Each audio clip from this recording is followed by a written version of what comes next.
പാതിവില തട്ടിപ്പിൽ 1433 കേസുകൾ സംസ്ഥാനത്ത് രജിസ്റ്റർ ചെയ്തതായി മുഖ്യമന്ത്രി പിണറായി വിജയൻ നിയമസഭയിൽ പറഞ്ഞു. 633 കേസുകൾ ബ്രാഞ്ച് അന്വേഷിക്കും. 49,000 ആളുകളിൽ നിന്ന് 280 കോടി തട്ടിയതായി ഇതുവരെ നടത്തിയ അന്വേഷണത്തിൽ കണ്ടെത്തിയതായി മുഖ്യമന്ത്രി സഭയിൽ പറഞ്ഞു. ആവശ്യമായ കരുതൽ അവർ സ്വീകരിക്കുന്നുണ്ട്. പക്ഷെ നടപടിയിലേക്ക് കടക്കണമെങ്കിൽ അതുമായി ബന്ധപ്പെട്ട നിയമപരമായ വശങ്ങളുണ്ടല്ലോ. അതിന്റെ ശേഷം മാത്രമേ നടപടിയിലേക്ക് കടക്കാൻ പറ്റൂ. ആദ്യം തന്നെ അദ്ദേഹം എന്നോട് സൂചിപ്പിക്കുക, ഇങ്ങനൊരു കാര്യം നടക്കുന്നുണ്ട്, ഈ ഭാഗത്താണ് നിങ്ങളെ ആ ഭാഗം എല്ലാം കൂടി ചേർന്നതാണ്, ആ ഭാഗത്താണ് നടക്കുന്നത് എന്ന് അദ്ദേഹം പറയാണ്. അപ്പൊ നിരീക്ഷിച്ചുകൊണ്ടിരിക്കുകയാണ് എന്നും പറയാണ്. അപ്പൊ ഇതൊക്കെ അവർ ശ്രദ്ധിക്കുന്നുണ്ട്. പക്ഷെ ഇടപെടുന്നതിന് നിയമപരമായ പരിമിതികളുണ്ട് എന്നുള്ളതാണ് വസ്തുത.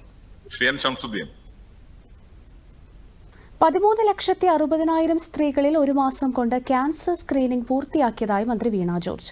നിയമസഭയിൽ ചോദ്യോത്തരവേളയിൽ മറുപടി പറയുകയായിരുന്നു മന്ത്രി.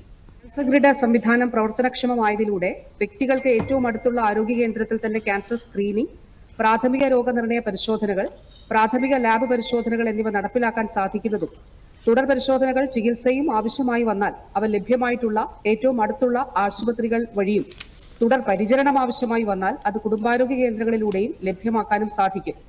CCRC അതുപോലെ 6 മെഡിക്കൽ കോളേജുകൾ, ടെറിഷറിയിൽ തന്നെ വരുന്ന എറണാകുളം GH കൂടാതെ തന്നെ സംസ്ഥാനത്ത് 1522 ആരോഗ്യ കേന്ദ്രങ്ങൾ, CHSCകൾ ഉൾപ്പെടെയുള്ള ഇടങ്ങളിൽ ക്യാൻസർ സ്ക്രീനിംഗ് സംവിധാനം ഒരുക്കിയിട്ടുണ്ട്. സർ ഇതൊരു വലിയ മൂവ്മെന്റ് ആണ്. പരിശോധനയിൽ 123 പുതിയ കേസുകൾ കണ്ടെത്തിയെന്നും മന്ത്രി പറഞ്ഞു. സംസ്ഥാനത്തെ എല്ലാ കുടുംബാരോഗ്യ കേന്ദ്രങ്ങളിലും ക്യാൻസർ സ്ക്രീനിംഗ് സൗകര്യമുണ്ടെന്നും മന്ത്രി അറിയിച്ചു.